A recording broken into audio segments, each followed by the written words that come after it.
Boas tardes, benvidos, bona tarda, benvinguts, benvingudes, arratzaldeon, ongi etorri, guztioi, bienvenidos y bienvenidas a este curso de financiación, gestión, marketing, públicos y emprendimiento e innovación que organizamos Artemad y El Muro. Gracias por confiar en nuestra iniciativa y esperamos no defraudarla, en absoluto. Haremos todo lo que esté en nuestras manos por no defraudaros. Gracias también a los inscritos, pero gracias a la presencia de todos los que nos siguen hoy desde YouTube, desde el canal del Muro en Red en YouTube. Y la idea es que hoy, mañana y pasado, que son las lecciones inaugurales de los módulos, de los 3 primeros módulos, emprendimiento, innovación, financiación y marketing y comunicación, sean en abierto. Así que si alguna de las personas que nos sigue desde YouTube tiene interés en conocer el curso más en profundidad, todavía tiene esta semana para inscribirse. Normalmente la presentación del curso la haríamos ahora y a continuación sería la conferencia inaugural. El profesor Lluís Bonet, que desde Barcelona nos acompaña, tiene un compromiso ineludible a las 6:30 y nos ha pedido, y encantados hemos accedido a que su ponencia, su comunicación, su conferencia sea la primera y a las 6:30 hagamos la presentación del curso y del tutor de este primer módulo, Álvaro Lavín, y del secretario del curso, Javier Ortiz. Lluís Bonet, el profesor de Economía de la Cultura de la Universidad de Barcelona, director también de su máster, no necesita demasiada presentación. Y en este máster, en este curso, no vamos a utilizar tiempo en dar notas biográficas ni currículum vitae, porque es muy fácil hoy en día conocerlos, ¿no? Solamente os sugiero que leáis algo de lo mucho que ha escrito el profesor Bonet y en concreto entrar en su blog y algunas de los posts que hizo sobre la pandemia y su efecto en el sector cultural son verdaderamente importantes para nosotros. La idea es que a las 6:15 él termine su intervención y a las 6:30 acaba, se hacen unas preguntas, 15 minutos de preguntas, y a las 6:30 acaba esta primera conferencia inaugural. ¿De acuerdo? Podéis hacer las preguntas de un modo natural, porque los que estáis inscritos al curso lo podéis hacer, simplemente levantando la mano, y yo creo que nada más. Después nos reencontramos a las 6:15. Lluís, querido Lluís, totus tuum. Muchas gracias, Robert. Es un placer estar hoy aquí con todos vosotros, pudiendo compartir, aunque sea, virtualmente. Estaba aquí intentando conectar mi cámara, pues poder compartir con todos vosotros esta sesión inaugural en la que vamos a presentar durante esta semana estas distintas ponencias y ese curso. La verdad es que es un placer poder compartir, discutir y poder, sobre todo, aprender unos de los otros. Pues a eso vamos. He preparado algunas diapositivas, por lo tanto, voy ahora a compartir pantalla porque pienso que siempre es útil. Espero que se vea bien en este momento mi pantalla. ¿La veis bien? ¿Sí? Perfecto. Veo suerte que se vean algunas caras y eso siempre te da la posibilidad, porque yo a veces les digo a mis estudiantes, cuando tienen la cámara apagada, digo, es terrible. Hacer una clase ante cámaras en negro. Yo soy un profesor que estoy acostumbrado a estar en un aula, en una sala en la que comparto con otros seres humanos, ¿no? Y me gusta ver las reacciones, un poco como el actor que desde el escenario siente el acompañamiento del público. Y cuando uno no tiene público es muy triste y además te falta este feedback que te permite saber si lo que estás contando interesa, si merece la pena, etc. Bien, pues, ¿de qué os voy a hablar durante esta hora y cuarto que Robert me pidió que compartiera con vosotros? Bien, me pidió un tema muy genérico, muy ligado a la realidad actual, que os hablara un poco de políticas y de gestión cultural en tiempos de pandemia. Espero decir algunas cosas que sean interesantes, que no sea reiterar cosas que ya hemos oído, y en particular intentaré alzar un poco la mirada, intentar no llorar, es decir, aquí venimos todos ya llorados, es decir, ya dejamos la sábana mojada de lágrimas en casa y por lo tanto intentaremos mirar con una cierta perspectiva y voy a intentar hablar no solamente desde la perspectiva de la gestión, sino también desde la perspectiva de las políticas culturales, entendidas estas en el sentido más amplio, porque yo creo que estamos en un momento crucial en el que una buena estrategia, una buena dirección, una visión amplia es absolutamente imprescindible para poder encarar el futuro. Y por lo tanto, quizá voy a hablar un poco más hoy de políticas que de gestión del día a día, porque pienso que merece la pena. De todas formas, repito, en el debate podemos ir hacia aquellos temas que más nos interesen y podemos evidentemente profundizar. Bien, empiezo pues por una lista de cuestiones que podríamos llamar los efectos de la pandemia. Hay unos efectos que son a corto plazo, otros a medio plazo y otros a largo plazo. Me interesan, evidentemente, los efectos a medio y largo plazo, pero es muy importante qué hemos aprendido de estos casi 12 meses, porque falta poco para el 15 de marzo. Por lo tanto, digamos que en pocos días, en pocas semanas, vamos a cumplir el año del primer confinamiento. Por lo tanto, ¿qué hemos aprendido de ese periodo? ¿Hacia dónde hemos de mirar y dónde estamos, ¿no? Bien, en plan muy sintético. Todos somos conscientes de un impacto súper profundo, por un lado, en las prácticas culturales ciudadanas, es decir, en las formas en que los ciudadanos practicamos cultura, y vamos a desagregar esas prácticas en muchas cosas diferentes. Una cosa es el consumo cultural de servicios digitales, otra cosa es el ir a espectáculos, otra cosa es ir a museos, otra actividad es hacer prácticas amateurs en el ámbito artístico. Por lo tanto, las prácticas culturales ciudadanas son muy diversas y todas ellas, en un sentido o en otro, han sufrido una enorme transformación y eso tendrá consecuencias. Y eso es lo importante. Y evidentemente, enorme impacto social y económico sobre el sector cultural profesional. Ese es evidentemente el que a nosotros nos atañe más, pero es importante que tengamos en cuenta también el impacto en las prácticas culturales ciudadanas. Hemos vivido además un conjunto de fases que están encabalgadas, es decir, periodos de confinamiento seguidos de esas famosas nuevas normalidades, rebrotes, ahora estamos en la tercera ola, y eso tiene efectos dispares por sectores. Todos sabemos que hay sectores de la cultura mucho más afectados que otros. Hay profesionales dentro de un mismo sector cultural mucho más afectados que otros. Y por lo tanto, es importante que seamos capaces de hacer un buen diagnóstico. Es decir, el diagnóstico no es la cultura sufre mucho, sino hay ámbitos de la cultura que sufren más que otros, hay unos que saldrán más perjudicados que otros, otros en cambio vemos que están, digamos, en una situación casi podríamos decir boyante. La verdad es que muchos de ellos no se atreven a decirlo en voz muy alta porque les da un poco de vergüenza ver que a ellos les está viendo bien cuando muchos están pasándolo muy mal, ¿no? Y además vemos que por territorios y por comunidades hay también enormes asimetrías.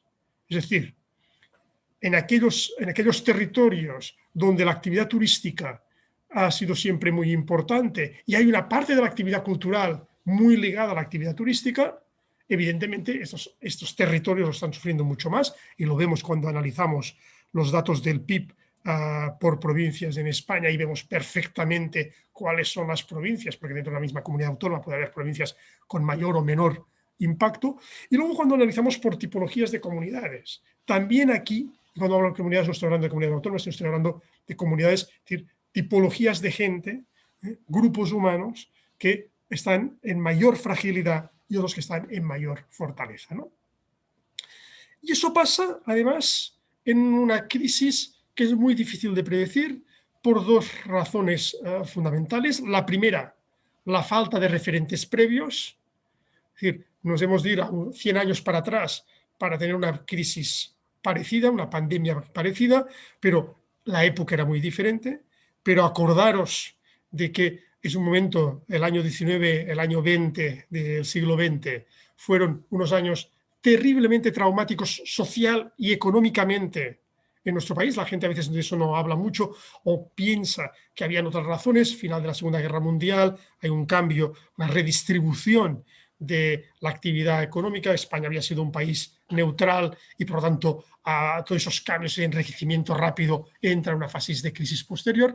Hay un conjunto de explicaciones y probablemente nos falta capacidad analítica para entender el conjunto de impactos que aquello representó. Pero es que hay una diferencia en relación a aquel momento, y es que en la crisis actual es una crisis global. Aquella lo fue en parte, es decir, empieza, digamos, probablemente en los campos de batalla en Francia, pero llega y de forma muy acentuada en Estados Unidos, llevada por los soldados que regresan a casa, afecta pues buena parte de los países contendientes de la guerra, pero debido a la censura de guerra, debido a que la economía era mucho más globalizada que la actual, no se vive al día, con información al día de lo que está pasando en cualquier lugar del mundo. Y esa información genera impactos en cadena, en cascada, que cambian radicalmente en relación a las crisis pandémicas precedentes, tanto la famosa pandemia ya en época del Imperio Romano, de la que tenemos, digamos, información histórica y bastante documentación, como las pestes de la Edad Media o las distintas pandemias de fiebres amarillas y de otro tipo, digamos, de pandemias que ha habido a lo largo de la historia de la humanidad. La diferencia actual es la información, la conciencia que a todos nos está pasando lo mismo, la enorme movilidad de personas. El otro día leía un estudio sobre cómo las ciudades que tienen aeropuertos internacionales donde está aún llegando mucha gente tienen mayores índices de efectos. Por lo tanto, hay un conjunto de elementos que la hacen diferentes a las demás. Los efectos sobre las prácticas culturales y ciudadanas. Vemos durante el periodo de confinamiento que hay un gran aumento del consumo cultural digital, pero que este es distinto en función del capital cultural previo, es decir, de la experiencia previa, de la acumulación de activos culturales en tu propia casa o la capacidad, digamos, de pagar por el acceso a determinados contenidos o la capacidad de transformar prácticas culturales de un tipo en otro tipo de prácticas culturales. Y eso depende en buena parte del capital cultural previo.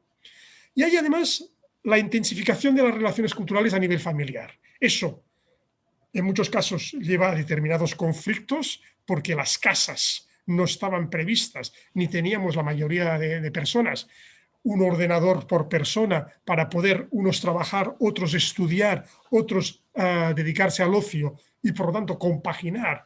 La vida familiar ha sido complicada, compaginar vida familiar con teletrabajo o en la gente, digamos, de los niveles socioeconómicos más deprimidos, la gente que necesita irse a buscar la vida en la calle para poder sobrevivir. Y por lo tanto, digamos, nos encontramos que la pandemia termina afectando más a esos grupos sociales con menores recursos que han de aceptar trabajos mucho más expuestos que la gente que puede hacer teletrabajo en casa, que tiene un habitáculo grande, que tiene buenas conexiones a Internet y por lo tanto las prácticas sociales, familiares, culturales serán diferentes.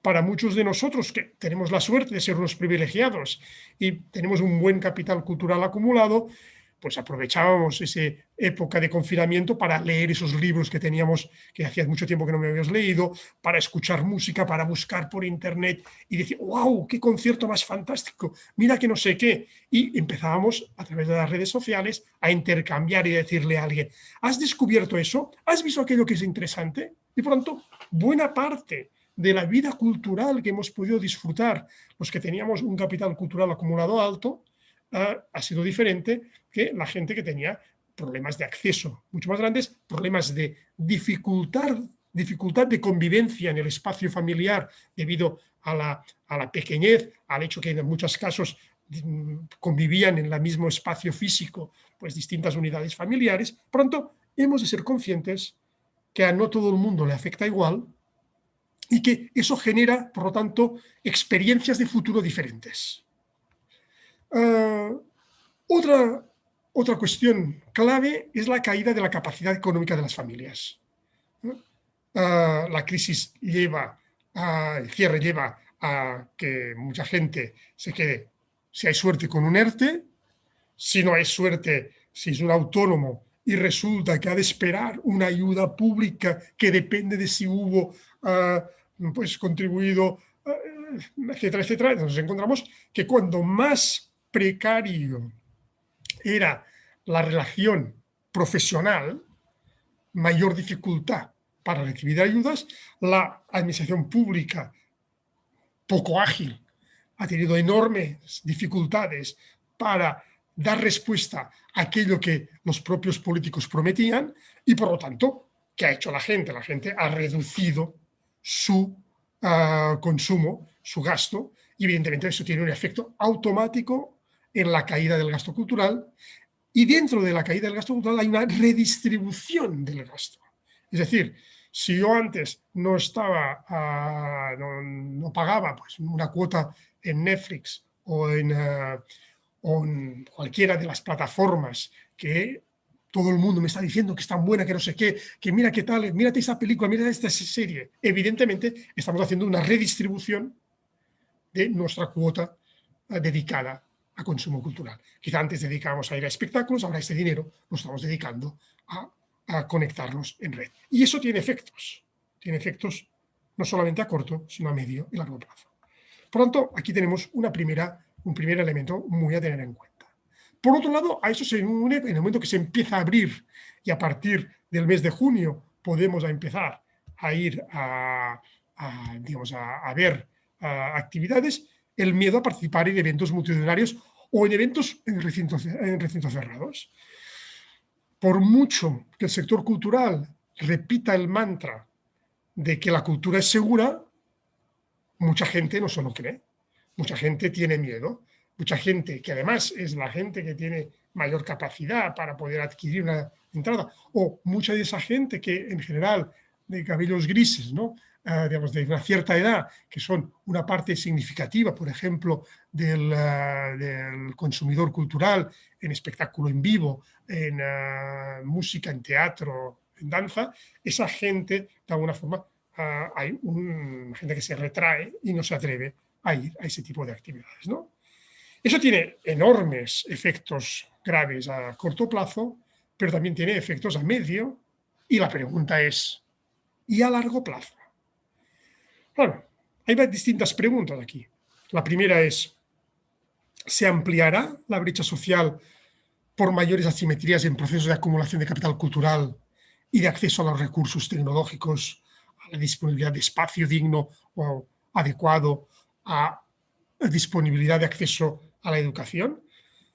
Bien, eso es una cuestión fundamental. Es decir, si la primera experiencia de muchos niños y niñas era a través de la escuela, pues ir a una biblioteca, ir a ver una obra o participar de un espectáculo, en el momento en que desde el mes de marzo hasta final de curso se cierran los colegios, y a partir de septiembre, cuando se reabren los colegios, digamos, las burbujas de cada una de las aulas, el tipo de actividad que solamente se puede hacer con el grupo, digamos, que forma el grupo clase, pero no en actividades extraescolares.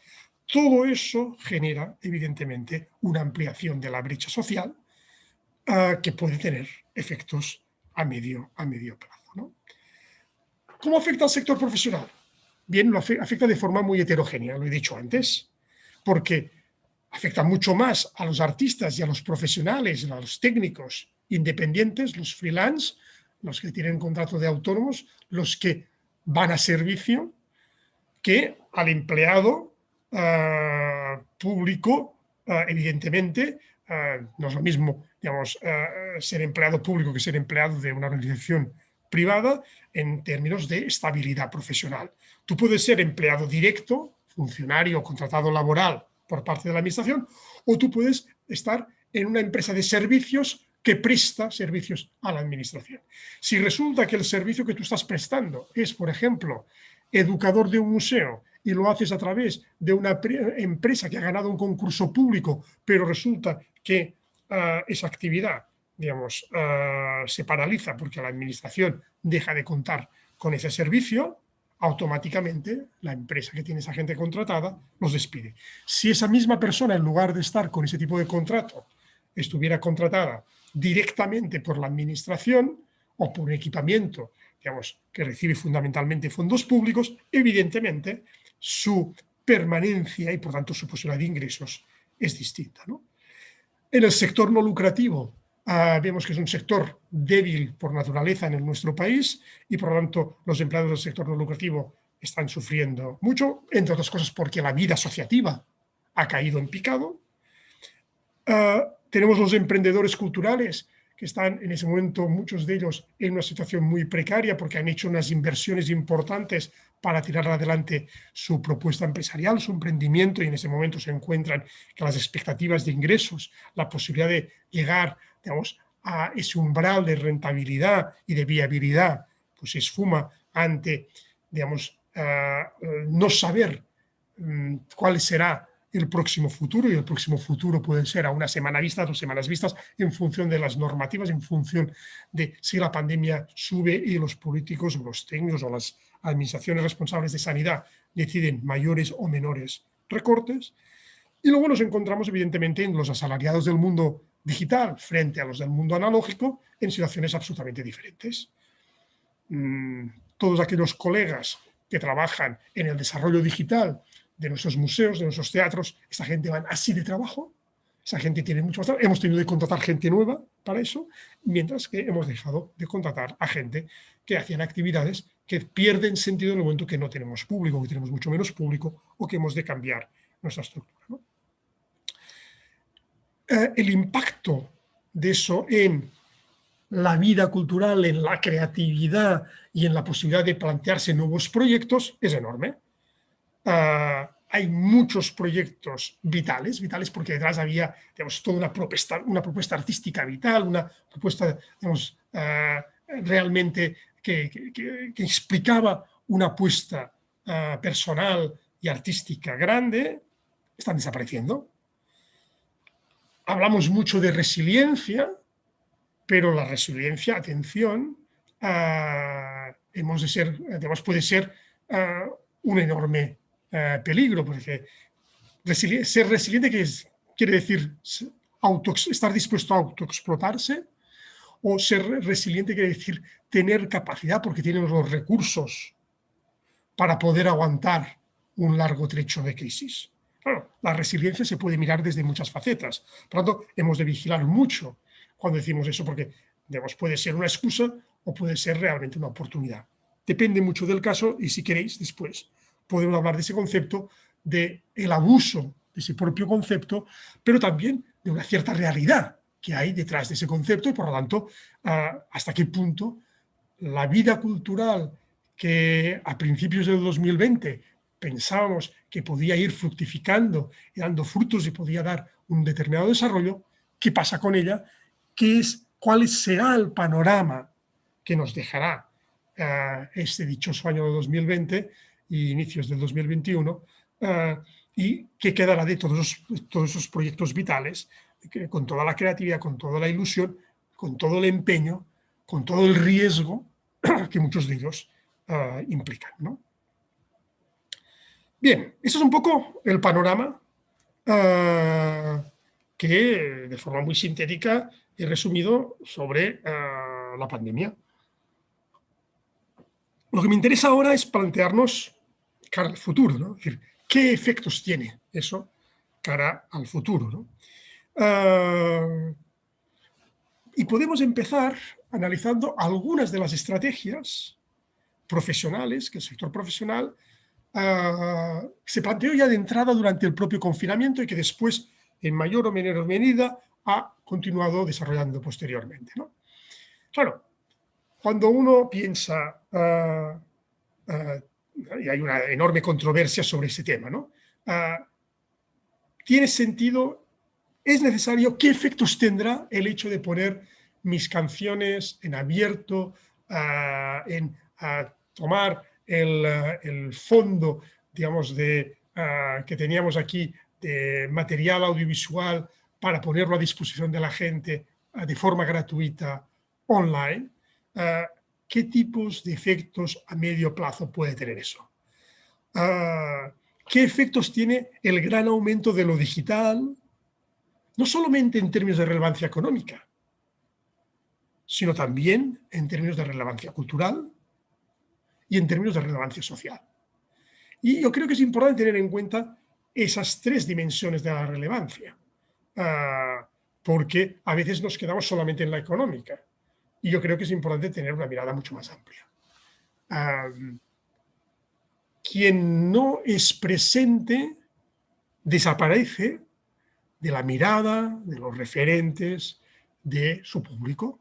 Y por lo tanto, enseguida muchos artistas se dieron cuenta que era imprescindible estar presente en las redes de forma gratuita, y muchos, aquí hubo controversia, muchos lo hicieron pensando de que eso era una cosa temporal, duraría poco tiempo, era una forma, digamos, de mostrar una solidaridad con la gente que estaba sufriendo en ese momento mucho, y también una forma de intentar labrarse otro canal, aún y saber que en términos económicos el retorno era nulo o muy bajo, excepto en el caso de ser un artista ya muy reconocido en el que podías entrar en otro tipo de canales. Pero evidentemente para la gran mayoría, digamos, en términos económicos, representaba y representa, digamos, una fuente de ingresos nula o muy baja. Pero es evidente que, por un lado, ni todos llegan a eso con las mismas condiciones, ni todos pueden sacar el mismo beneficio o la misma pérdida en función de dónde estén, ¿no?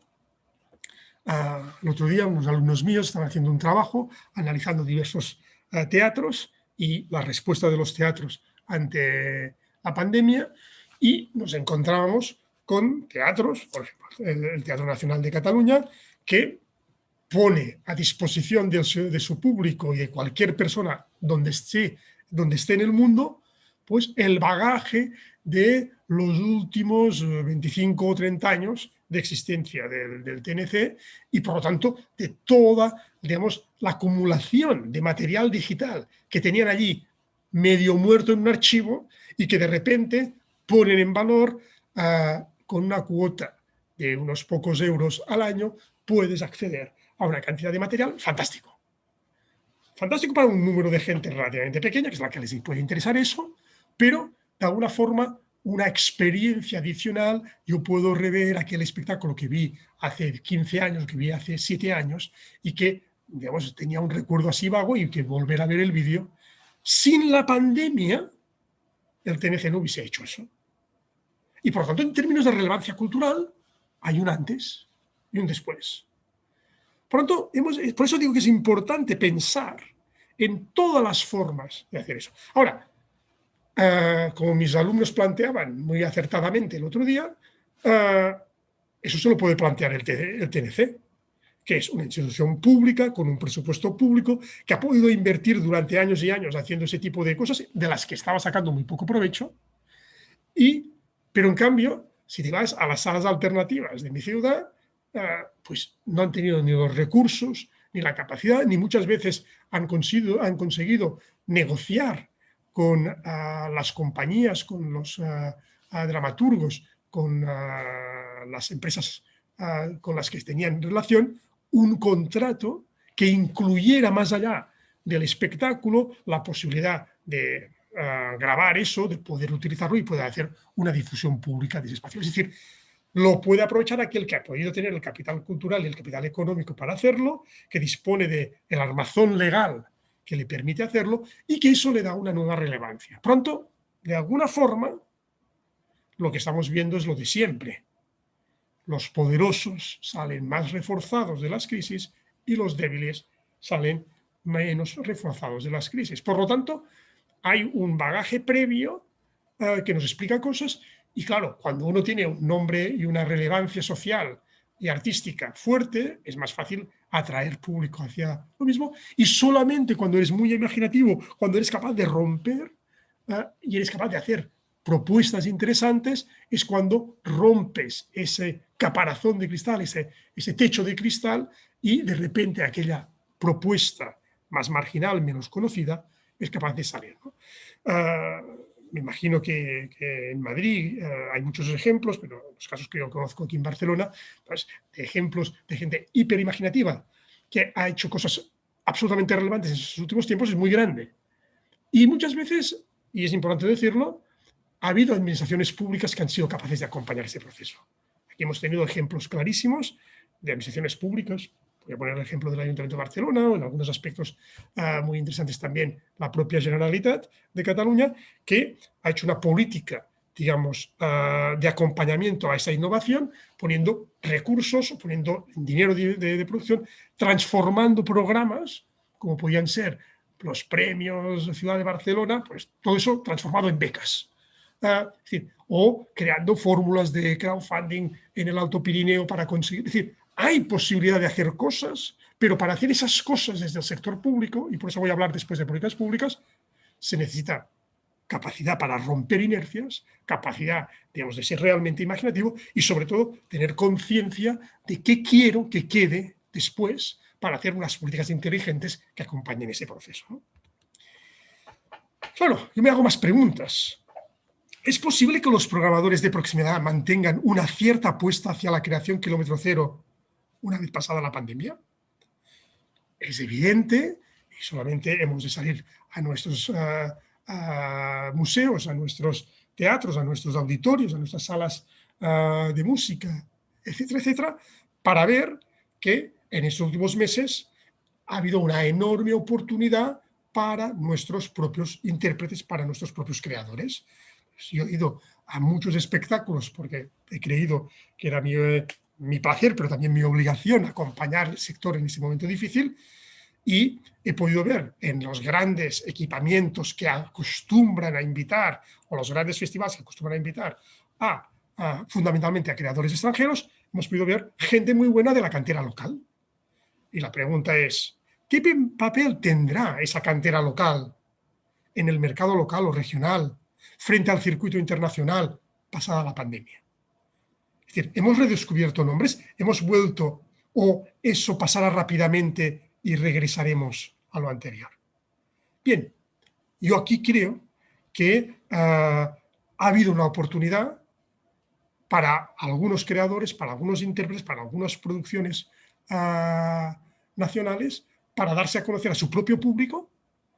Como en el caso catalán no tengo muy claro, probablemente, repito, es lo mismo en el caso madrileño, en el que de alguna forma hay un redescubrimiento del talento local, del talento nacional, ¿no? Y eso creo que, pero debemos ver cómo juega, ¿no? Cómo juega, porque voy a poner otros ejemplos, ¿no?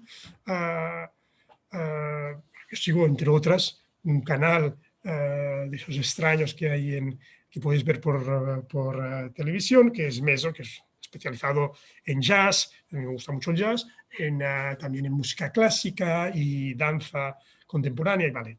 Bien, pues de los pocos espectáculos que he visto estos últimos días, vi uno en el Palau de la Música y otro en el Liceo, en estas últimas semanas, son justamente con producciones que esa gente habían pasado por Meso hace unos meses y yo las había visto, y esta gente que en ese momento en Francia no pueden actuar porque allí está todo cerrado, resulta que aceptan encantados venir a Barcelona a actuar, porque aquí tienen un público que además les acoge, aunque sea con una distancia de seguridad y con un teatro a mitad de público, les acoge enormemente entusiasmados porque les he estado viendo durante todo ese tiempo a través de las redes, a través de esos canales, y por lo tanto dice, oh, viene fulanito, viene menganito, genial, fantástico, podré ver esa obra que yo quería ver presencialmente y no. Por lo tanto, vamos viendo cómo hay una reconfiguración.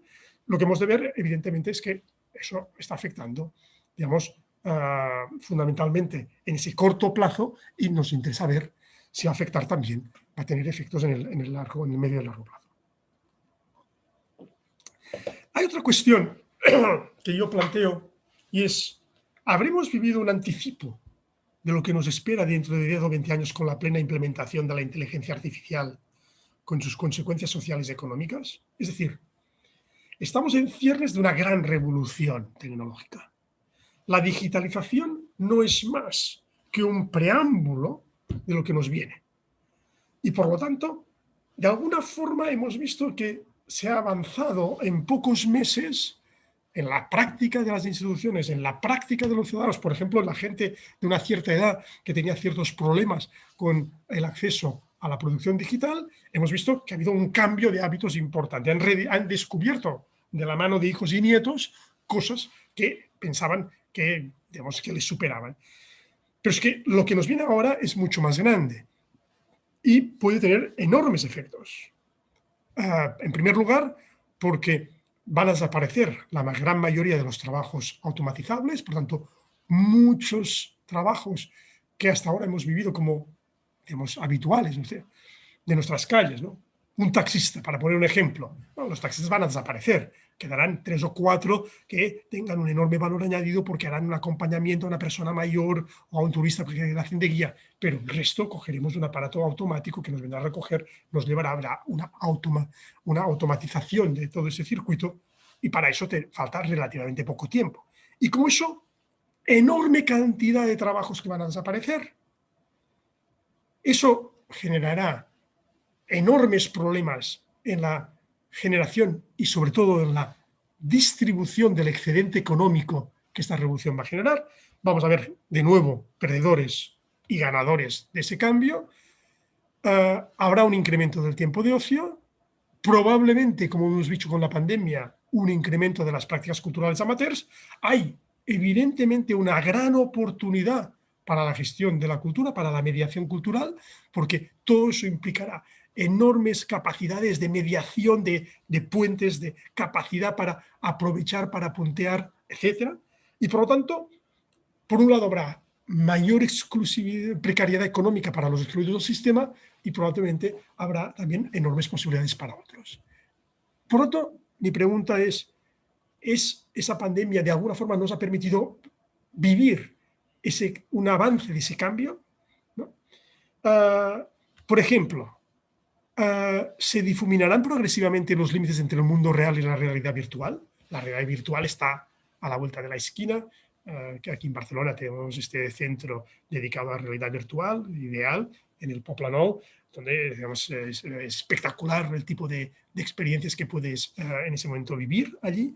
Y eso vemos cómo está en esa difuminación, ¿no?, de límites. O, por ejemplo, la difuminación del límite entre amateurismo y profesionalismo, que desde hace años se está dando en la medida en que el acceso a los recursos que te permiten hacer trabajos o cosas de un muy buen nivel artístico plantean dudas sobre dónde está el límite y sobre todo qué entendemos por profesionalidad. Entonces, todo eso son cuestiones que se abren y que deberemos reflexionar, ¿no? ¿Hasta qué punto van a desaparecer las categorías y el sistema de valores? Son los que se han construido históricamente las experiencias consideradas valiosas, es decir, lo que tiene valor simbólico, lo que tiene valor emocional para determinado tipo de cosas. Es decir, es evidente que el canon, los cánones están desapareciendo, eso ya lo vimos con la sociedad posmoderna, pero esa idea, digamos, de la caída absoluta de los cánones y en la desaparición de categorías y sistemas de valores genera un cambio drástico en el mercado, pero también generará un cambio drástico en las políticas culturales. Por ejemplo, el concepto de aura ligado al objeto físico, tan importante entre los profesionales del patrimonio cultural, quizá pierda sentido en el momento en que la gente quizá lo que quiera es la experiencia más que el aura. ¿Qué quiere decir eso?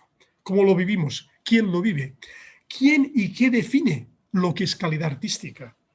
Vieja cuestión que lleva, digamos, desde siempre, ¿no? ¿Quién decide qué valor, qué patrimonio tiene valor y para quién? ¿O qué es innovación artística y qué no lo es? Todo eso que son cuestiones muy relevantes en el ámbito de la política cultural pública, pero que también son relevantes en el ámbito, digamos, de la organización del mercado cultural, se pone en cuestión. Y no solamente veremos como cosas que ya venían pasando, ¿no? No sé, el declive de la zarzuela como género musical y, por tanto, la paulatina desaparición, o el hecho de que la tauromaquia sea vista por una parte importantísima de la sociedad como algo brutal, ¿no? de violencia contra los animales y no como una experiencia cultural, y por tanto toda esa pugna, que además tiene tintes evidentemente políticos, pero todo eso implica un cambio digamos, de valorización social y, por tanto, la desaparición de unas manifestaciones frente a la aparición de nuevas manifestaciones artísticas y culturales y patrimoniales, ¿no? Por lo tanto, aquí tenemos una enorme casa, que todo eso se acelera. Y eso lo que nos interesa es analizar en perspectiva, en mirada prospectiva, digamos, qué es lo que se acelera, qué es lo que se ralentiza y qué cambios, y cómo esos cambios, cómo nos adaptamos a esos cambios como sociedad, ¿no? Y en ese contexto me planteo, ¿y las políticas públicas qué? ¿No?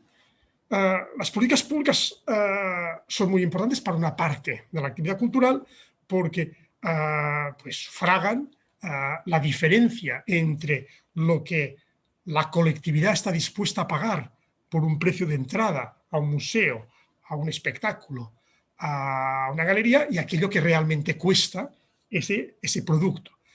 Si regresáramos a la época que no había prácticamente políticas públicas y todo se hacía en función del voluntariado o del libre mercado, evidentemente cambiaríamos absolutamente el paisaje de la oferta cultural de nuestras ciudades. Por lo tanto, la pregunta es, ¿qué misión deberían tener las políticas culturales ante esta crisis? Claro, uno podría contestar rápidamente, pues acompañar a unos profesionales y unas organizaciones que están en el umbral de la quiebra. Digamos, eso es lo que en los países con mayor capacidad económica están haciendo, ¿no? En los países nórdicos, en los países germánicos, en Francia, pues estamos viendo cómo hay un acompañamiento para intentar que no desaparezcan buena parte de ese know-how, de esa experiencia acumulada, para poder, digamos, saltar esa brecha que representa esta crisis y salvaguardar para la post-pandemia pues buena parte de ese valor acumulado, de ese legado, de esa capacidad de interacción. Pero cuando no hay esos recursos, la pregunta es ¿a quién se está acompañando y a quién no se está acompañando? Porque lo que estamos viendo es que hay cosas que se acompañan y cosas que no. ¿Y cuál es el criterio? La pregunta es, ¿el criterio es salvaguardar aquellas experiencias más frágiles y al mismo tiempo más relevantes para el paisaje cultural post-crisis? ¿Vemos políticas públicas que hacen ese tipo de diagnóstico, que diagnostican qué es lo más frágil y a la vez lo más relevante que se debe preservar para el paisaje cultural post-crisis? ¿O se está apoyando aquellos proyectos o aquellas instituciones con mayor capacidad multiplicadora, con mayor capacidad de sinergia para el sistema cultural y, por tanto, de alguna forma que generan, digamos, capacidad de arrastre sobre el conjunto del sector cultural y sobre la sociedad? ¿Se están fortaleciendo los procesos de resiliencia de ciudadanos, de entidades y de profesionales? Es decir, estamos apoyando allí donde vemos que hay resiliencia para poder, digamos, ayudar a aguantar ese trecho difícil.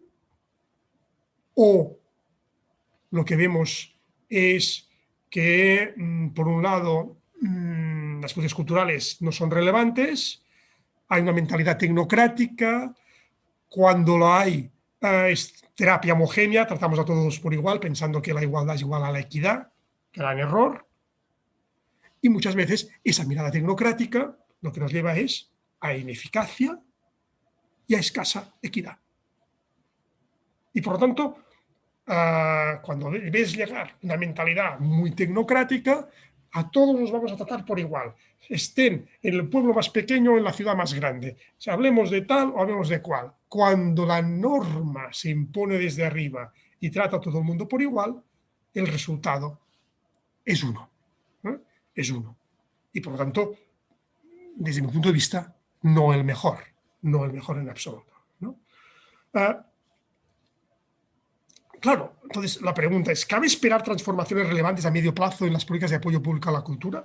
Es decir, cambios que permitan que en lugar de favorecer a lo institucionalmente más estable, vayamos a realmente apoyar aquello que tiene mayor capacidad multiplicadora, aquello que es más frágil pero que será relevante en el futuro. La crisis anterior, la crisis del 2009, nos dio una lección, yo debo decir, en mi caso, bastante frustrante, porque yo había durante años defendido estructuras ligeras y huir de las estructuras burocráticas, porque pensaba que con pocos recursos se podía hacer muchísimas más cosas cuando tú dedicabas a apoyar estructuras ligeras, pero el resultado de la crisis de 2009 fue que las estructuras ligeras perecieron porque no recibieron apoyo y las estructuras burocráticas, muy bien, digamos, atadas y bien atadas institucionalmente, se mantuvieran. Por ineficaces que fueran, por ineficientes que fueran, nadie osó tocar aquello que estaba estructuralmente muy asentado. Y claro, cuando uno aprende la dura lección de que en lugar de salvar lo ligero, lo vibrante, lo innovador, lo joven, salvamos lo viejo, salvamos lo estructuralmente, las estructuras burocráticas, entiendes que la gente quiera, digamos, asentar su estructura, porque dice, si somos capaces de ser institución, nos salvamos, ¿no? Entonces, esta es la enorme cuestión, ¿no? ¿Se dará un cambio de prioridades o incluso de paradigmas de política cultural? ¿O como en la crisis financiera anterior se priorizará lo más institucional, lo más mayoritario, o uno o lo otro, ¿no? Con independencia de su aportación en términos de creatividad, en términos de impacto social o en términos de sinergias multiplicadoras? Bien, esas son algunas de las preguntas y yo debo decir que he visto algunos cambios en las políticas culturales públicas en esos últimos meses, mucho mejores que en la crisis del 2009. Recuerdo lo que pasó en 2010 o 2011. Acordaros de lo que pasó con el IVA, acordaros de lo que pasó con los recortes brutales del capítulo de subvenciones, el capítulo 4 de subvenciones públicas, ¿vale? Que se salvó y que no se salvó en aquel momento. Y ahora yo estoy viendo en algunos lugares a gente, políticas, que realmente están bastante mejor. Pero bueno, al lado de, yo puedo ver el vaso medio lleno, pero también lo puedo ver medio vacío y también veo, digamos, que en la práctica, digamos, quien tiene un puesto público, quien está en una estructura estable, sobrevive, el que está en precario, el que es un autónomo, este desaparece. Bien, ¿cuál debería ser, desde mi punto de vista, los conceptos claves de una política cultural acorde con los retos de esa nueva, digamos, de los retos contemporáneos, ¿no? Claro, si el objetivo genérico de cualquier política cultural en una democracia liberal es apoyar la creación artística, apoyar la producción, apoyar la difusión y la participación cultural y la preservación del legado patrimonial, eso podríamos decir que sería el objetivo genérico de cualquier política cultural liberal. Evidentemente, no estoy hablando de las democracias iliberales como las que tenemos en Hungría, por cierto, en ese momento en una situación cada vez peor, en Polonia, para no hablar de países próximos geográfica o culturalmente, como puede ser lo que está pasando en Turquía, lo que pasa en Brasil, o por desgracia, lo que de forma más o menos camuflada está pasando en España en determinados gobiernos en el que Vox tiene un papel de una capacidad para incidir y para reforzar algo que probablemente ya estaba en las bases de algunos que no tenían, que aunque se dijeran liberales, no tenían muy clara esa mirada liberal. Aún y así, está claro que eso se puede hacer de muchas formas diferentes. Y hay una cuestión básica que es clave plantearse y es qué modelo de gobernanza de las instituciones culturales, de la política cultural, nos permite avanzar de una forma tal de prepararnos para, digamos, esa vida cultural, esa oferta cultural, esa capacidad de vivencia cultural, lo más abierta, lo más plural, lo más diversa, ya que nuestras sociedades son cada vez más plurales, más diversas y por tanto ya no aceptamos, digamos, una política unidireccional, ¿no?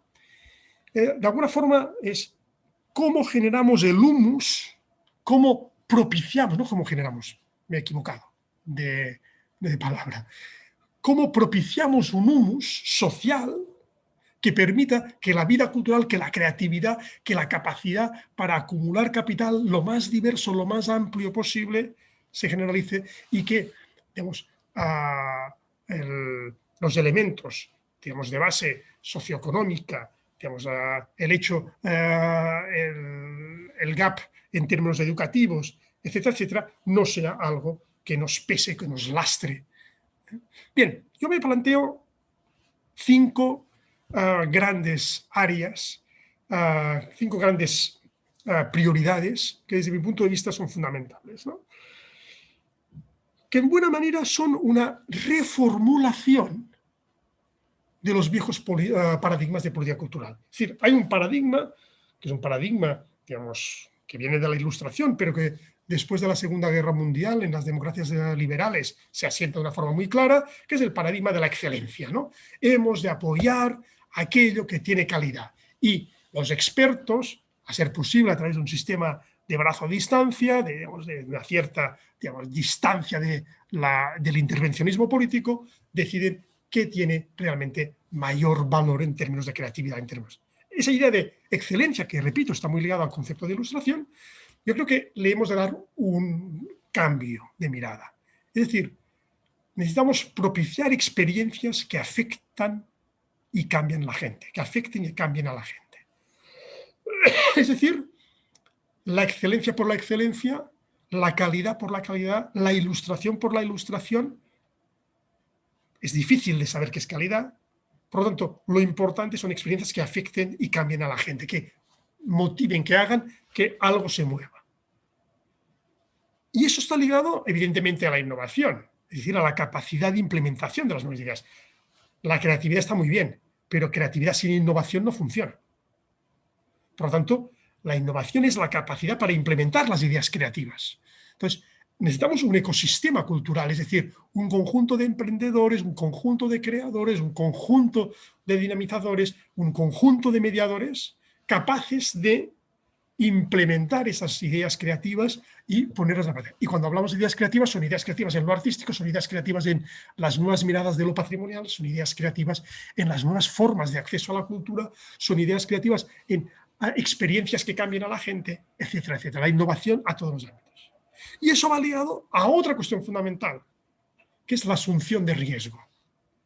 Es decir, hemos de procurar, hemos de apoyar a artistas y audiencias dispuestos a cruzar fronteras inciertas y que asumen eso como parte de esa experiencia cultural, como públicos, porque, digamos, no estar, digamos, solamente dispuesto a ver lo que ya sé que me gustará, por tanto, que la cultura sea una experiencia de asunción de un cierto riesgo, y por parte de los artistas y los profesionales también. Evidentemente, eso quiere decir que las políticas públicas son distintas de la lógica del mercado. La lógica del mercado es proveer aquello para el cual hay un público capaz de sostener económicamente aquella actividad. Por lo tanto, yo no me pondré en un ámbito en el cual, digamos, vaya directamente a la ruina económica si estoy solamente en el sector privado. Pero cuando hay dinero público, el dinero público debe asumir eso, o yo creo que debería asumir eso. Evidentemente, eso no es fácil, porque como que el capital cultural está asimétricamente distribuido, nos hemos de plantear muy bien cuáles son las pasarelas para que esa sociedad diversa culturalmente, pero también diversa en capitales socioeducativos, en capitales culturales, en capacidad adquisitiva, etcétera, pueda, digamos, no acceder por acceder, sino que tenga ganas de acceder porque realmente se está abriendo un abanico de posibilidades. Por lo tanto, quiere decir romper muchas barreras mentales, porque estas barreras son mucho más grandes que las barreras de precio. Y por lo tanto, nos hemos de mirar nuestra realidad como una realidad diversa.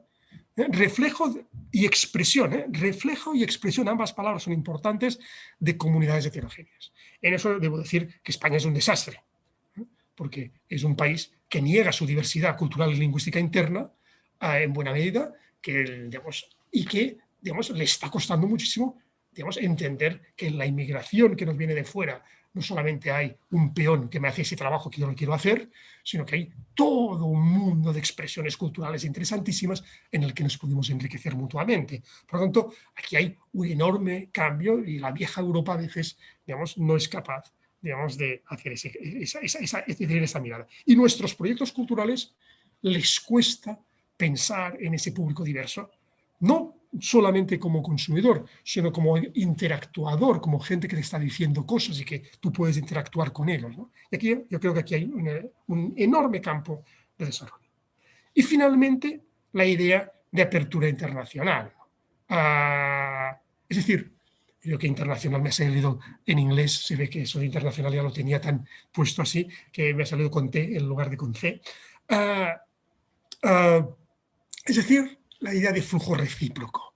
Es decir, la apertura internacional no es la mirada provinciana del que compra aquello que sabe que es bueno, que viene de fuera, porque le vamos a reverenciar y vamos a asumir el rol, de provincianos frente a lo cosmopolita que nos viene de fuera, sino entender que un pueblo pequeño puede ofrecer cosas que pueden tener interés más allá de las propias fronteras. Por lo tanto, es ese regresar a las raíces para compartir lo que de nuestras raíces puede interesar a los demás y viceversa. Ese trabajo de apertura, de flujo recíproco que es tan importante. Por lo tanto, no tener esa mirada que a veces tienen las instituciones que se dedican a la promoción exterior, que es prácticamente la de exportador, sino entender que en el recíproco, en el flujo recíproco está la riqueza. Es decir, si yo tengo una residencia artística, tengo una fábrica de creación y esa fábrica de creación viene gente de fuera y se encuentra con gente de aquí y ambos son capaces de hibridar, de producir conjuntamente cosas,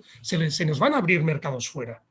Pero si solamente pensamos desde la perspectiva de abrir mercados fuera y no de abrir nuestras propias casas a esa interacción que nos puede venir de fuera, más allá de comprar aquello que el establishment internacional, las revistas de moda nos dicen que debemos programar aquello, porque si no estamos en lo in, ¿no? Por lo tanto, quiere decir plantearnos las políticas culturales desde una mirada mucho más transversal.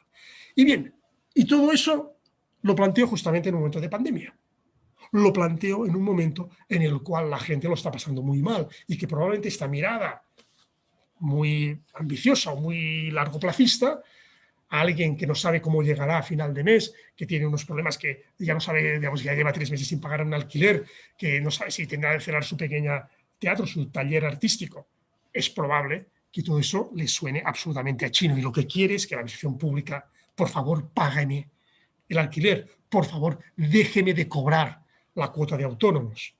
Entonces, ¿qué equilibrio necesitamos entre unas políticas tecnocráticas que tratan a todo el mundo por igual y, por lo tanto, que los señores de Hacienda han decidido que nada de dejar de cobrar a la cuota de autónomos, sin pensar que quizá eso era mucho más barato y fácil de hacer para determinados colectivos que no, a empezar a dar subvenciones? Dar subvenciones es carísimo. Dar subvenciones cuesta mucho dinero porque tenemos una maquinaria pesante, después de tanta corrupción, ha habido una exigencia de transparencia y luego la respuesta de nuestras administraciones es enormemente pesante. Para dar una subvención de nada, de 3.000 euros, a la administración le cuesta 3.000 euros más. Pero es que el pobre que recibe la subvención de 3.000 euros probablemente ha de dedicar 1.000 euros a auditorías, no sé qué, montajes, hacer toda una burocracia para poder recibir esa subvención. Y nos planteamos, ¿qué es mejor? ¿Subvenciones pequeñas? ¿O vamos a dar otro tipo de recurso porque no merece la pena malgastar? Entonces, aquí hay también una enorme reflexión, muy difícil, porque el sistema público administrativo que tenemos no lo facilita, porque tenemos un sistema de contratación en la administración pública absolutamente, digamos, kafkiano, pero tenemos un enorme reto. Y en ese reto, digamos, en un momento como el actual, en el que aquella gente que ponía tantas trabas finalmente han aceptado que podíamos tener una administración digital, que algún día podremos votar digitalmente, esperemos, y no tener de venir el señor de correos a casa para tal. Bueno, quizá eso empezará a funcionar, ¿no? Entonces, las crisis sirven para repensarnos, las crisis sirven para avanzar, ¿no? Por lo tanto, hemos de pensar en términos de experimentación, hemos de pensar en términos de cómo aumentamos el valor, de cómo hacemos reinterpretación del legado y de lo que es excelencia a partir de la innovación, de cómo construimos ciudadanías activas, de cómo redefinimos nuestra identidad, nuestras identidades en plural, en esa relación con lo local y lo global, cómo conseguimos ser relevantes y que lo relevante para la gente sea lo que realmente merezca la pena. Bien, esas son las cuestiones claves, las palabras claves que creo yo que merece la pena que nos planteemos, ¿no?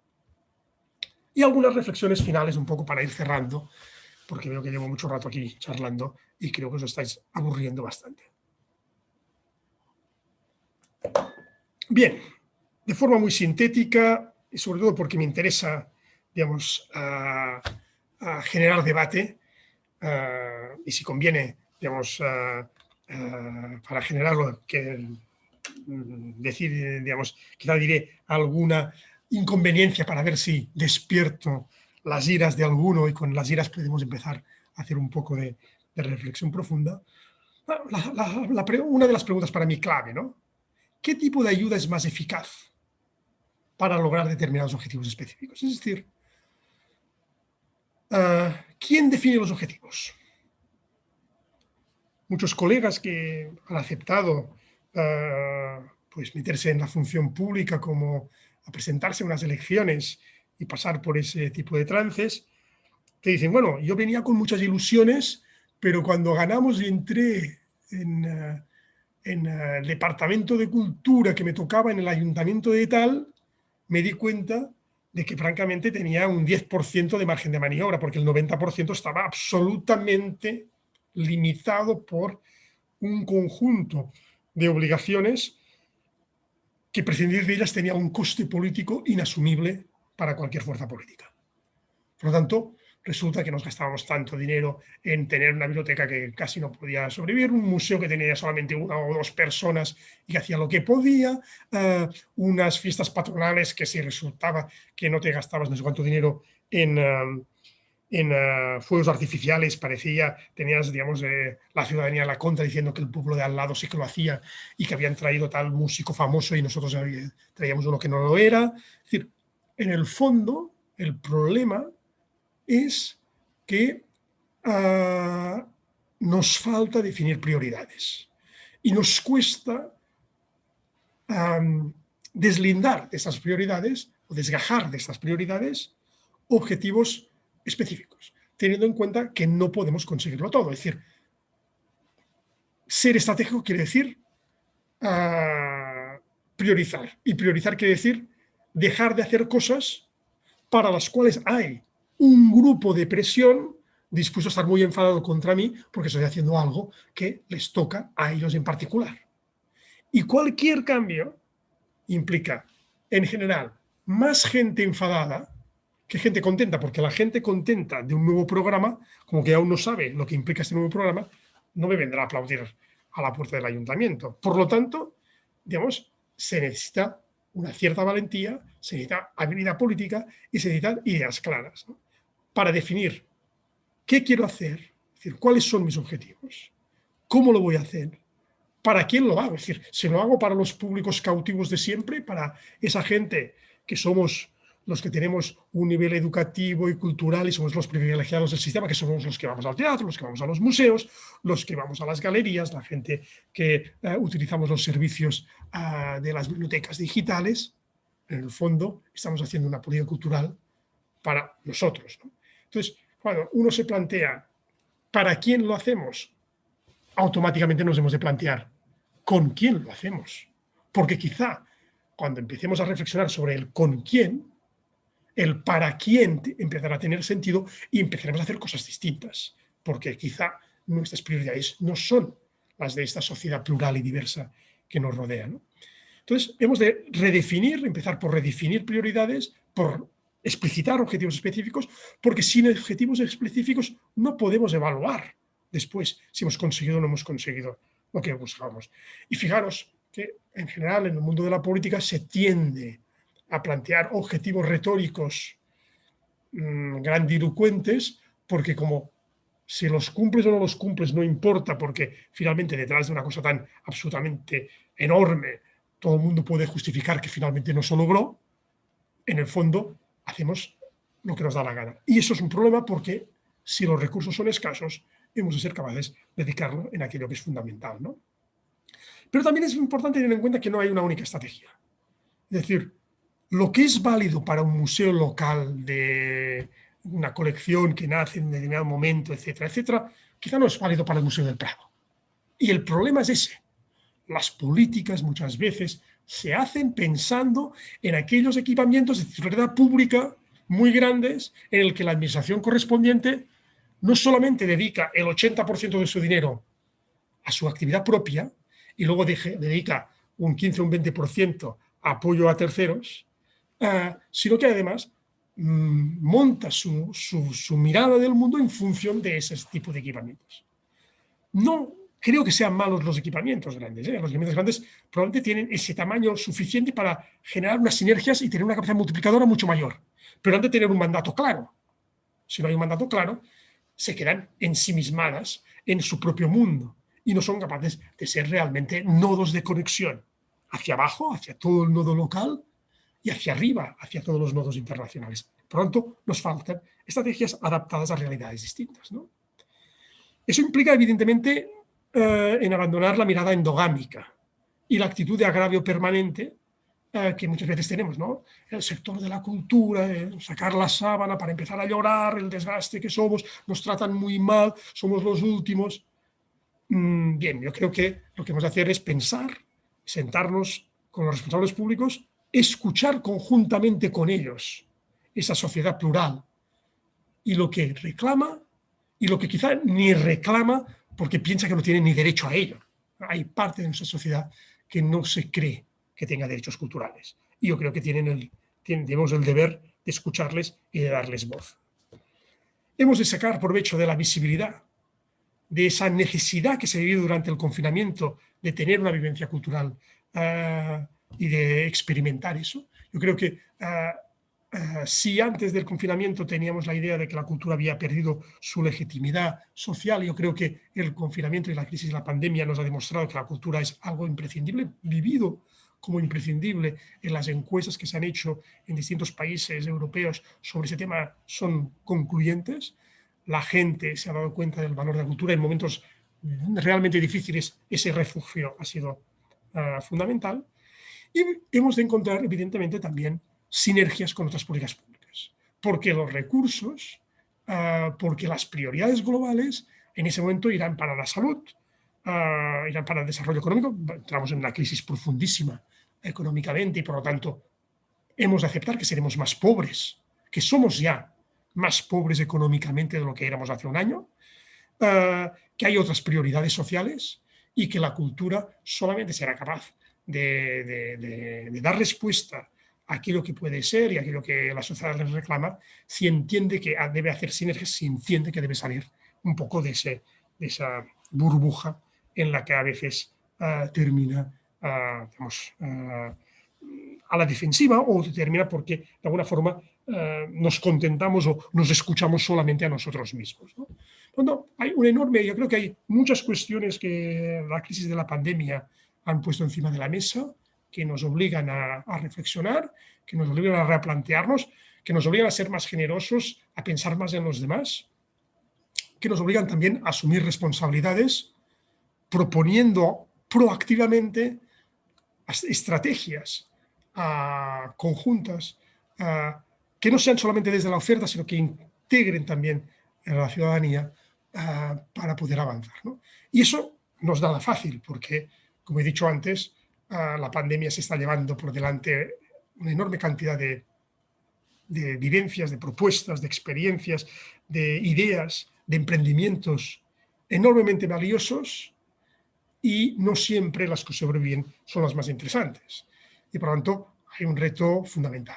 Necesitamos buenas políticas, necesitamos buenos gestores, necesitamos creadores con sensibilidad social y necesitamos imaginación para poder, digamos, hacer cosas, para, digamos, de la crisis hacer fuego nuevo, porque probablemente es la única manera de dar respuesta a esa cultura que es dinámica, esa cultura que cambia, y que lo que quizá era válido ayer, quizá ya no lo es hoy, y no pasa nada. Es decir, aunque yo provenga de digamos, de una comunidad que valora mucho las raíces, que valora mucho la cultura clásica, que valora por educación, vengo de eso, también creo que es importante, digamos, abrirnos a todo tipo, digamos, de nuevas experiencias, de nuevas propuestas, de nuevas manifestaciones. Bien, y dicho eso, abro el debate. Pues pienso que llevo ya un buen rato charlando y probablemente estáis un poco cansados de sentir digamos, ese monólogo por mi parte. Pues paro aquí la presentación y abro el debate. Ahora veo el tiempo, es que no tenía reloj, 18:13, con 2 minutos de antelación en relación al tiempo que me había dado Robert, pero claro, mi capacidad para controlar el tiempo no es automática. Soy humano, por lo tanto, no soy un reloj suizo. Pues estupendo, estupendo, Lluís. Ha sido una visión panorámica que es fantástica y que nos va a ayudar a entender el marco de conjunto en el que se desenvuelve el sector, los profesionales del sector, pero el conjunto del sector, el sector cultural, entendido ampliamente, y que era necesario como punto de partida, ¿no? Ahora, si queréis, pues algunas de las personas, no sé, no veo a todas, pero si hay alguien que tiene alguna pregunta para Lluís, es el momento de hacerlo. ¿Eh?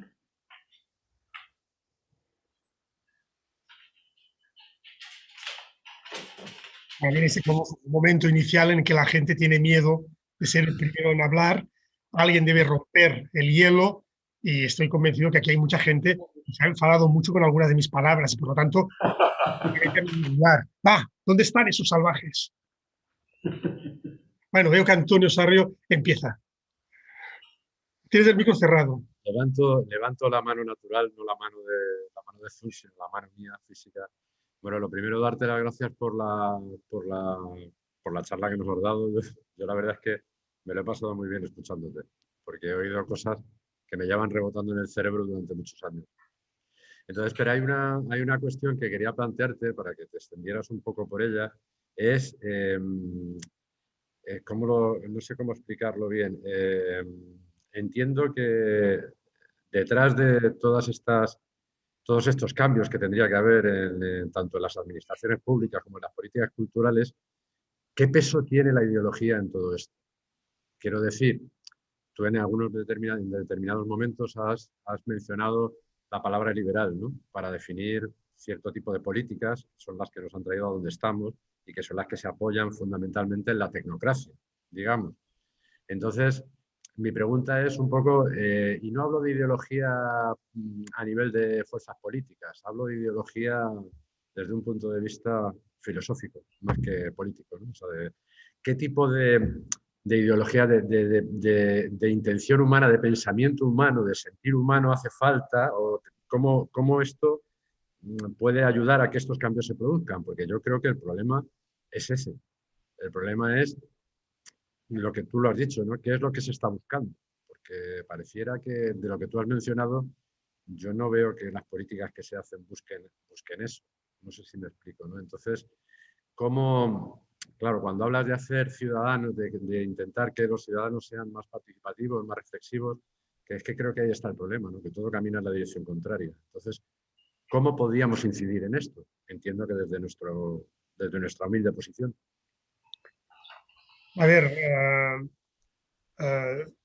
he utilizado la palabra liberal no en el sentido de un partido liberal, sino en el sentido de democracia liberal frente a las democracias iliberales, Ya. que son las que, por desgracia, están creciendo en muchas partes de Europa. Justamente nosotros publicamos con Martín Zamorano un artículo en el International Journal of Cultural Policy el mes de septiembre pasado, en el que analizamos las políticas culturales de Polonia y Hungría y proponemos un marco de análisis, un cuadro comparativo en el que ponemos democracias liberales, democracias iliberales y regímenes totalitarios. Intentamos ver los elementos en común y los elementos que no son en común en una serie de categorías para estas tres grandes tipologías. Entonces, evidentemente, si nosotros nos definimos que somos una democracia liberal, en esa democracia liberal hay partidos más, digamos, de derechas o más de izquierdas, para decirlo de alguna forma, utilizando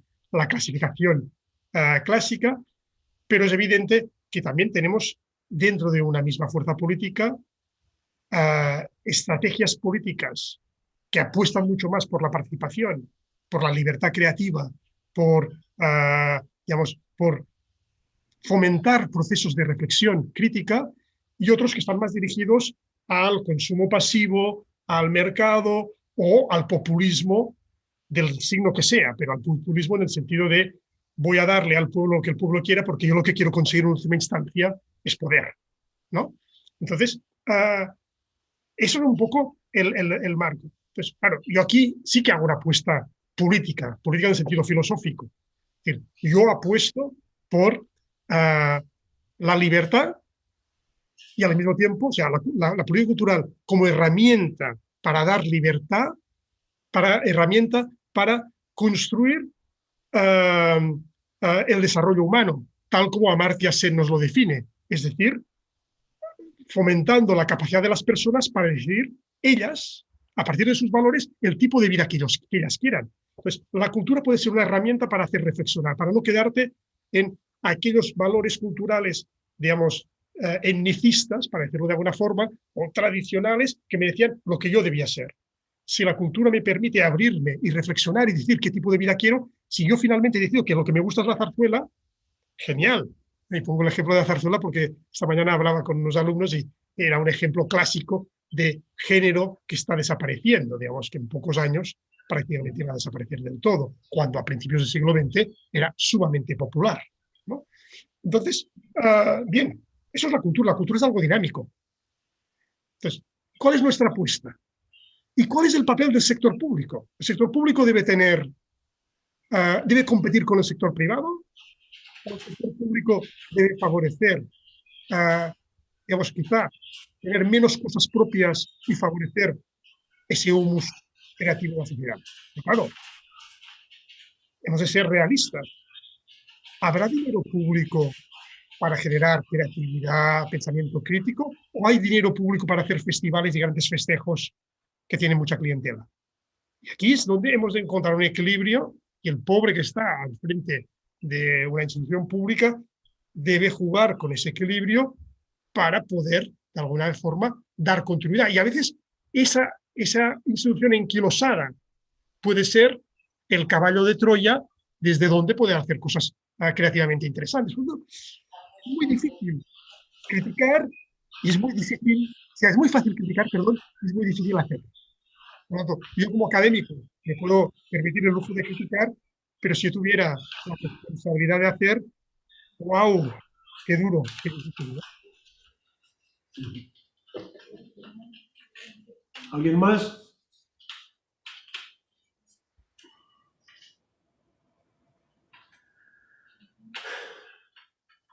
Yo creo que yo me animo. Yo creo que tenemos, Lluís, en el sector cultural, entendido por esa amalgama de profesionales, organizaciones que tienen la cultura como un referente en sus vidas, de la que viven o no, pero que es un referente, conforman un ecosistema. Yo creo que tenemos en nuestro país una cierta tendencia a considerar que las políticas culturales es lo que hacen los gobiernos y que nosotros estamos al margen, de alguna manera, de la capacidad de influir en ellas, ¿no? a un trabajador de una empresa considerará que a través de su sindicato tiene la herramienta de influir en la política laboral del gobierno.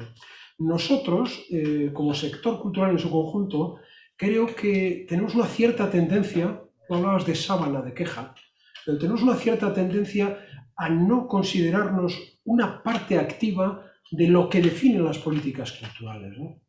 Yo creo que humildemente cursos de este tipo o alianzas entre organizaciones alianzas entre organizaciones no para hacer cosas creativas, sino para transformar cosas del sector que afectan al sector, creo que son buenas herramientas en estos momentos para mirar al futuro con ánimo de cambio y sin dejar en manos de terceros solo en las políticas culturales la gestión de los intereses colectivos. O sea, yo reclamaría para el sector cultural una acción más, una asunción de un mayor protagonismo en la acción cultural general. A ver, yo creo que existe una cierta capacidad de lobby, sobre todo cuando las cosas van mal. Entonces es cuando el sector se une. Si no, más bien tendemos a qué hay de lo mío, ¿no? A llamar a la puerta de la administración, ¿qué hay de lo mío? Entonces, yo creo que es un sector minifundista, para decirlo de alguna forma, de microorganizaciones, y faltan a veces liderazgos colectivos que asuman esa capacidad de forzar el diálogo, de forzar la reflexión. Yo creo que hay algunas asociaciones profesionales que lo intentan, pero lo gregario, lo gremialista acostumbra a dominar. Y por otro lado, hay un cierto sector público inteligente que ha controlado el proceso de debate, propiciando ejercicios de planes estratégicos, que yo creo que son muy válidos, el concepto de plan estratégico, pero a veces cuando se hace desde las administraciones es una forma indirecta de tener predefinido cuáles serán los resultados del plan estratégico y de alguna forma haces ver que propicias la participación cuando lo que estás propiciando es un cierto espaldarazo a lo que tú quieres hacer, ¿no? Es decir, hay planes estratégicos que parece que las conclusiones estaban escritas antes de empezar. Entonces, eso es un mal, porque claro, deslegitima un ejercicio muy interesante como puede ser un plan estratégico y el sector en sí está más preocupado en sobrevivir que en plantearse cuestiones de envergadura, ¿no? de tipo social. Atención, no es un mal solamente del sector de la cultura, digamos, es un mal bastante más generalizado y hemos de intentar forzar nuestra propia responsabilidad personal, ¿no? Y colectiva, ¿no? Hasta qué punto nosotros podemos ser agentes de cambio desde nuestro grano de arena, desde nuestra actitud ética, desde nuestra capacidad de compartir, y creo que lo que estáis haciendo vosotros desde el Muro es un trabajo excelente, digamos, de provocar, de obligar a reflexionar, de no quedarse con lo obvio, ¿no? Esa reflexión es necesaria porque si no, digamos, no avanzamos. Pero sí, es un reto, es un reto.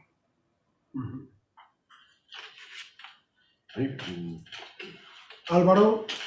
Hola, buenas tardes. A mí como tutor un poco que me va a tocar organizar y provocar debate, me parece que es muy interesante y que ha sido fantástico comenzar esta experiencia con una inauguración como la charla que nos has dado, y sobre todo lo que me gustaría dejar caer es ese peligro que podemos tener cada uno de nosotros como emprendedores culturales en la relación de la política no solo nacional, sino con nuestra comunidad, ¿no? Porque una de las cosas y de los efectos de los que tú hablabas, de esta situación de pandemia que vivimos, puede incidir en el excesivo proteccionismo hacia lo cercano, hacia lo más local, que es muy interesante para que nuestras entidades puedan sobrevivir, pero al mismo tiempo es un peligro porque nos impide crecer con la aportación de lo que no tenemos tan cerca, ¿no? Me parece que es un debate muy interesante para que a lo mejor lo podamos ir desarrollando nosotros durante estos días y que nos va a servir como un fantástico inicio para reflexionar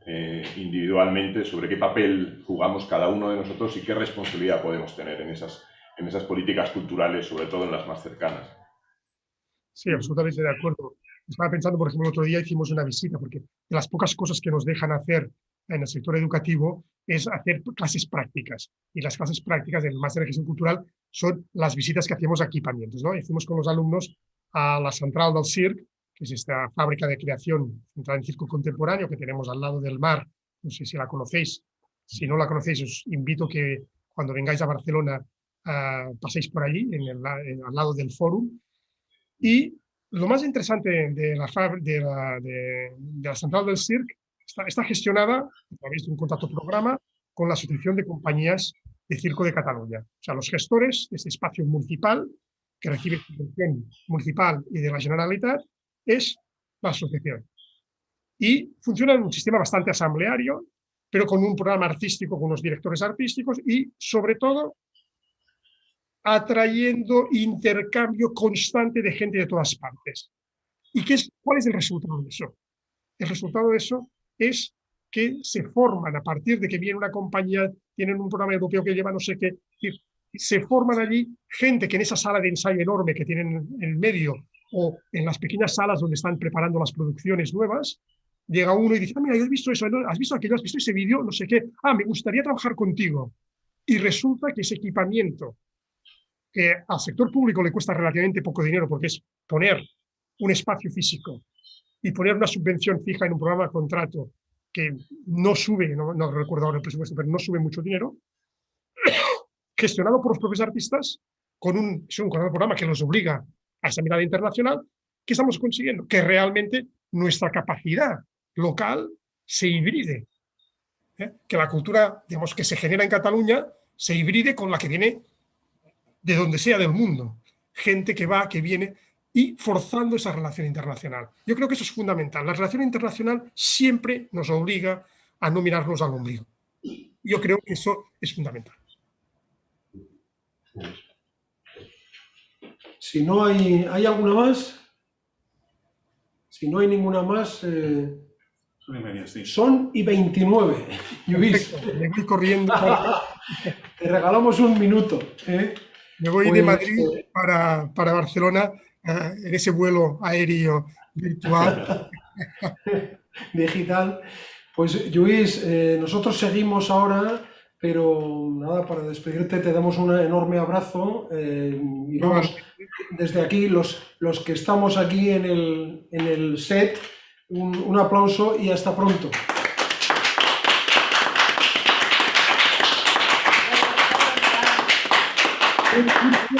Un curso y a interactuar mucho. Esperemos poder abrazar personalmente e ir a comer una buena comida en Madrid pronto. Esperemos que sea, no sé, después de Semana Santa, aunque acabo de ir con los colegas europeos de la Comisión Europea y me han dicho que en la Comisión no les dejan hacer misiones fuera de Bruselas hasta después del verano. Con lo cual nos están poniendo el plazo cada vez más lejos. Bueno, es el año de los abrazos pendientes y vamos acumulándolos. Vamos. Anda, que vaya muy bien. Adeu. Adeu. Bueno, pues yo creo que ha sido un buen comienzo. Fijaros que esto nos permite hablar del concepto de curso que tenemos, ¿no? Ya veis que son 5 módulos que se pueden cursar por separado o todos en continuidad. 5 módulos que el primero es de emprendimiento, el segundo de financiación, el tercero de marketing y comunicación, el cuarto es de gestión, sobre todo fiscal, laboral, contable, derechos de autor, propiedad intelectual, y el último de públicos, desarrollo de públicos. Los 3 primeros terminan a finales de abril y los otros terminan avanzado junio. Yo creo que tenemos grandes profesores. Ya sabéis que la próxima sesión lo da Marisa de León desde México. Hay gente que actúa, entre comillas, desde Chile, desde el País Vasco, desde Estados Unidos. En general hemos elegido aquellos profesores no solo que pueden explicar cosas canónicas, académicas, sino que pueden transmitir experiencias y pueden contar facetas de la realidad que contribuyen a que quienes cursen este curso completo, o sus módulos, se hagan una idea bastante enriquecida enriquecida de la realidad que abordan. No todos los cursos, fijaros que son cursos de 20, 16 horas, no todos los módulos cierran la pelota y bota completamente, porque en tan poco tiempo es muy difícil. Pero hemos pensado, hemos buscado, hemos tratado de lograr que la formación que adquiráis, quienes vais a cursar esto y desde hoy, quienes esta semana se incorporen, digamos, se acerquen a una realidad multifacética y que se complete no solo con lo que aquí se imparta, sino también con el trabajo previo, con el trabajo posterior del material que hoy mismo Lluís nos mandará cosas para vosotros y con el trabajo que el tutor os va a tratar de reclamar, de dinamizar. Es un curso en el que es fundamental vuestra aportación, vuestra interacción. No solo interacción porque levantáis la mano y habláis, sino porque se preparan las clases y después se relee, ¿no? Me gustaría muchísimo que al final de todo este proceso os fuera útil. No me he presentado, yo soy Robert Muro, el director del curso, quien ha coordinado los contenidos, y hoy despido ya a toda la audiencia que nos sigue desde YouTube. Sabéis que mañana y pasado tendréis acceso libre para escuchar la segunda y la tercera clase de este curso, que son la inauguración del segundo y el tercer módulo. Mañana Carlos Mangado, un experto navarro en patrocinios deportivos y culturales, y el miércoles Alberto Fernández Torres, quien fue director de comunicación de Endesa, experto y amante de la cultura y buen conocedor de ella, que nos va a hablar precisamente de comunicación y cultura y los retos que conjuntamente se presentan.